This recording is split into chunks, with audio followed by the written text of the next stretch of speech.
Shalom untuk semua saudaraku yang terkasih di dalam nama Tuhan kita Yesus Kristus. Saudaraku, kalau berbicara tentang pesan terakhir dari orang yang mengasihi kita atau dari orang yang kita kasihi, pasti itu adalah pesan yang sangat-sangat penting. Mengapa sangat penting? Karena kita akan berpisah dan tidak akan lagi bersama-sama dengan orang tersebut. Dan saudara, biasanya pesan yang terakhir itu adalah pesan yang dinanti-nantikan oleh orang yang akan ditinggalkan.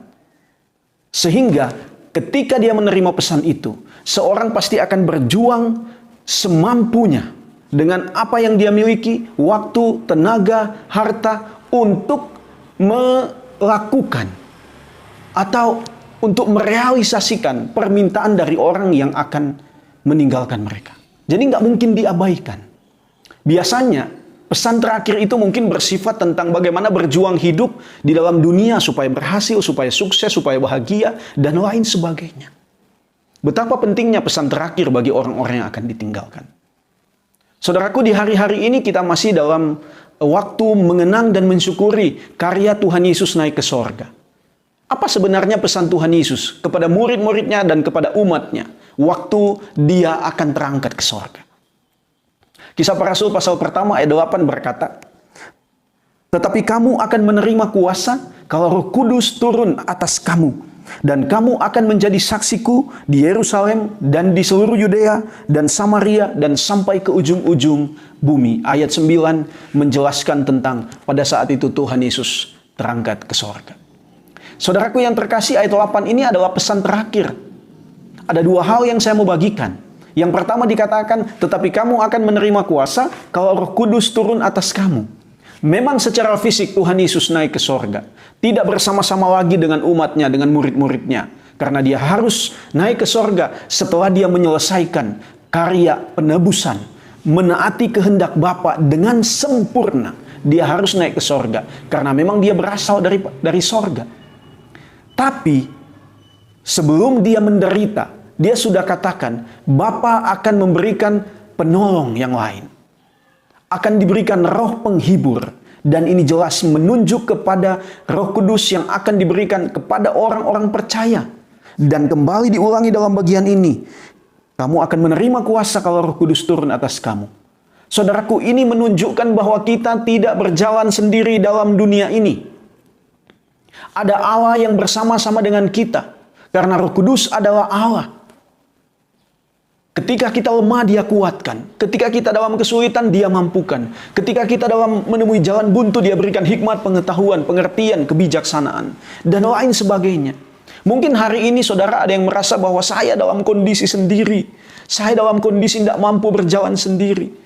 Saya mau ingatkan melalui firman, bahwa Roh Kudus diberikan kepadamu jika engkau percaya kepada Kristus.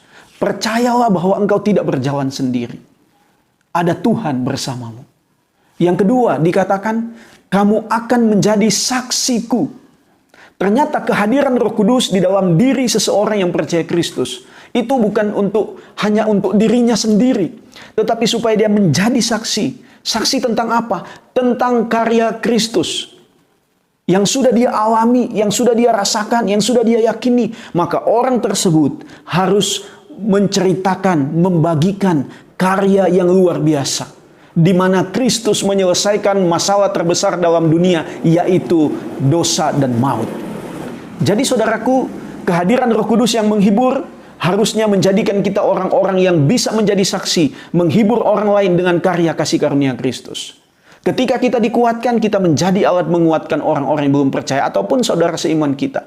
Ketika kita ditolong oleh Roh Kudus, maka kita juga menjadi alat menolong orang lain.